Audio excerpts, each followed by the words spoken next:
माँ की आखिरी इच्छा। दिल को छू लेने वाली कहानी।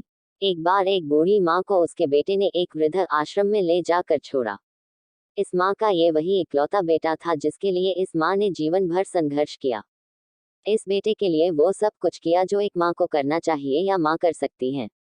और आज भी अपने बेटे को किसी भी तरह की परेशानी ना हो इसलिए आश्रम में रहने के लिए भी तैयार हो गई।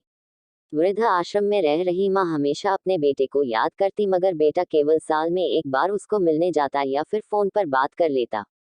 कई साल बीत गए। वृद्ध आश्रम से बेटे को एक दिन फोन आया। उन्होंने कहा, बेटा जल्दी से आश्रम आके अपनी माँ से मिल लो, वो बहुत सीरियस है।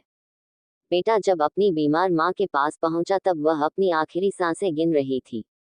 बेटे ने अपनी माँ से उसकी आखिरी इच्छा पूछते हुए कहा, माँ मैं तुम्हारे लिए क्या कर सकता हूँ बताओ। माँ ने कहा, बेटा इस आश्रम में गर्मी और मच्छर बहुत ज्यादा है, यहाँ पर कुछ पंखे लगवा देना।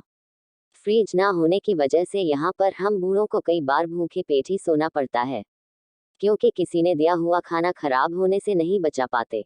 तो इस आश्रम के लिए एक दो फ्रिज भी खरीद कर दे देना।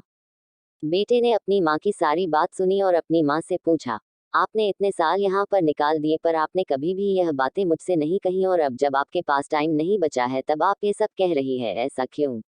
माँ ने बेटे को जवाब देते हुए कहा, बेटा मैंने गर्मी, भूख और पीड़ा सहन कर ली लेकिन मुझे पता है जब तेरे बच्चे तुझे यहाँ पर छोड़कर जाएंगे तब तू ये सब सहन नहीं कर पाएगा, इसीलिए तेरी सुविधा के लिए मैं तुझे ये सब लगाने के लिए कह रही हूँ।